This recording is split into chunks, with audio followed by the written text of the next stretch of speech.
د بعضې خلکو دا عقیده ده چې مولوي صاحب چې کومه خبره کوي دا د هغې خلکو سره کار لري د دنیا محبت چې هغې ته الله تعالی ډېرې پیسې ورکوي.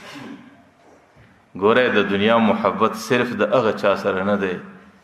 د دنیا محبت د هغه چا په زړه کې هم راځي چې لږ پیسې لري، د هغه چا په زړه کې هم لري چې ډېر پیسې لري. که ستا سره زر کالدارې در سره دي، ستا د هغې سره دومره محبت دی چې د هغې په راجمع کولو کې تا د حلال او د حرامو فرق نه دی کړی، او د بل چا سره یو لک ورسره د هغې د حلال او حرامو فرق نه دی کړی، بیا ستا او د هغې په مابین کې یو ذره فرق نشته. نو د دنیا محبت خامخا د کثرت مال او د ډېرو پیسو سره کار نه لري. حکیم الامت حضرت اشرف علي تانوي رحمت الله علیه د یو سړي واقعه را نقل کړې. یو سړی دی، هغې د یو بزرګ متعلق واورېد چې پلانکۍ علاقه کې ډېر لوی بزرګ دی. چې کله د هغې متعلق واورېدو او د هغې په حالاتو معلومولو باندې فسیسو چې د دې به لږ حالات ځان ته معلوم کم دا څنګه سړی دی، چې کم حالات د ده لاس د ده دماغ ته راورسېدو نو په هغې کې دا ورښکاره سوه چې د هغې پر لاس الله تعالی د ډېرو خلکو اصلاح کړې ده او ډېر نیک انسان دی، او د هغې په خاطر باندې د انسانانو په زندگی کې ډېره تقوا او فریض راغلی دی. نو د ډېر لرې ځاسه په دې نیت باندې را روان سو چې هغه سړي ته ځان ورسي. په لاره کې د ځانه سره فکرونه کوي چې دا به څنګه بزرګي، په لاره کې دا فکر دی چې د دې به څومره موریدان وي، په لاره کې دا فکر دی چې د دې به څومره خانقاهي، د دې به کومې وظیفې، د دې به کوم نصیحتونه، د دې به کومې مراقبې. نو په دغه تصوراتو کې ډېر مزلونه وکړو د هغې بزرګ در ځایه ځان ورسه. چې کله هغه بزرګ ته ځان ورسوي که ګوري نه هلته خانقاه سته، نه هلته وظیفه سته، نه هلته تعلیم سته، نه هلته مرید سته، هغې مالداره سړی دی، دولتمند سړی دی، د هغې منشان ناست دي، د هغې تجارتي قافلې وځي بارېږي را رسېږي او د هغې کوټۍ دي، د هغې حالات. سړي چې کله د دې سړي حالاتو ته وکتل ډېر حیران سو او ډېر مایوس او ناامید سو چې ما په څومره شوق باندې د کومه ځایه څه څومره ستړی سفر راورسوی او زما دماغ کې څه او دلته ما ولیدل څه. نو یو ځل یې د ځانه سره اراده وکړه چې واپس به ځي، دویم ځل یې په خپل ستړیا باندې ډېر زړه درد کوی، د ځانه سره فکر وکړي چې د دې سړي سره یو څو ورځې تېرې که دغه څه وروسته به ولاړ شي، ستړیا به دې هم ختم سي او د دې سړي حالات به هم در معلوم سي. چې کله یې څو ورځې تېرې کې یو ورځ هغه د باندې د چل قدمۍ په خاطر د باندې د مازدیګر د لمانځه سبات پر دې پلو پر دې خپلو جایدادو باندې درسي. ماره د اجازت وغوښتې ول حضرت نن به زه هم در سره ولاړ سم.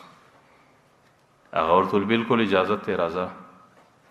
چې کله سره روان سو په مجلس کې دی ورته حضرت زړه مې دا غواړي چې څه ډېره زندګي مې ستا سره تېره سي او ستا د تعلیماتو و برکاتو څخه خپله ونډه کافي حصه په لاس راس. او دویم ځل بیا دا ورته حضرت که چیرې الله تعالی د حج سعادت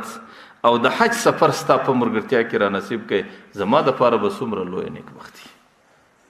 هغه بزرګ چې پر کوم طرف روان دی په حج خوشحاله زما سره دی ورته و ما ورته دغه لار چې د مکې ته تللې ده بس د زه ما ورته روان د حج سفر دی او د حج زمانه ده چې ما ورته ځان رسو هلته حج شروع کېږي. هغه مرید به نارې کول حضرت زما پټو په حجره کې پاته دی زه به پټو راواخلم. مره دور باندې وخندل او سړی ستا په دې زړه کې د په دنیا د یو پټو محبت دونه راغلی دی ته د دې پټو پرېښولو ته تیار نه یې او زما دا دومره تجارتونه دا دومره منشان او دا دومره تجارتونه دا ما پر دې ځای دغسې پرېښول بس دغسې روانو زه د دې دومره شیانو پرېښولو ته تیار یم ته د یو پټو پرېښولو ته تیار نه یې. د دې څه دا معلومېږي چې ستا زړه ته دې پټو ځان رسولی دی او ستا په زړه کې د دې محبت ځای نیولی دی. لیکن الحمدلله زما په زړه کې دې دومره مال و دولت تر اوسه ځای نه دی پیدا کړی. نو ځکه زه روان هم سوم د حج په سفر باندې د دې دومره مال و دولت فکر نه و راسره او ستا سره د یو پټو فکر ورسره و. نو مقصد می دا دی چې دنیا محبت چې د انسان زړه ته راځي دا د دې سره کار نه لري چې دې سړي سره لږ دنیا ده د دې سره ډېره دنیا ده. که د لږ دنیا محبت سړي زړه ته ځای ونسي د انسان دپاره د هلاکت او تباهۍ ذریعه ده او که هر څومره ډېره دنیا چې د انسان و زړه ته ځای نه ورسي بیا هغې انسان ته نه تباهي ورکوي نه هلاکت ورکوي نه د انسان و دیني دنیا ته څه نقصان رسوي. په دې خاطر باندې پیغمبر علیه الصلاۃ والسلام هغه صحابي ته یو نصیحت دا کوي ورته اتقوا الظلم، سړی د ظلم سزان ګوره، فإن الظلم ظلمات یوم القیامه، چې کم سړی د ظلم سره سره د دنیا سره رخصت سي بیا خو به د قیامت په میدان کې د هغې ټوله زندگی په تیاری کې تیری شي او هلته به هغه سړی ډېر افسوس کوي، هغه به سړی به ډېر ارمان کوي، لیکن هغه ارمان او افسوس به هلته د یو ځای نه نسي.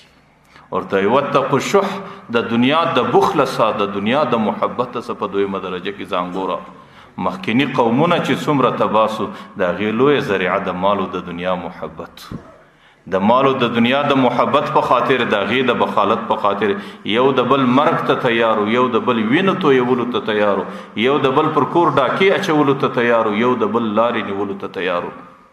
او واستحل محارمهم، درواغ حرامو د مال په وجه دی ځان ته حلال ګرځولیو، دوکه حرامو د مال په وجه، د مال د محبت په وجه دی ځان ته حلال ګرځولیو. او چې څومره محارم او حرمات شیانو هغې د ځان په خاطر باندې، ځان د دنیا د محبت په خاطر ځان ته حلال ګرځولیو، الله تعالی د دې په خاطر هغې باندې هلاکت راوستی.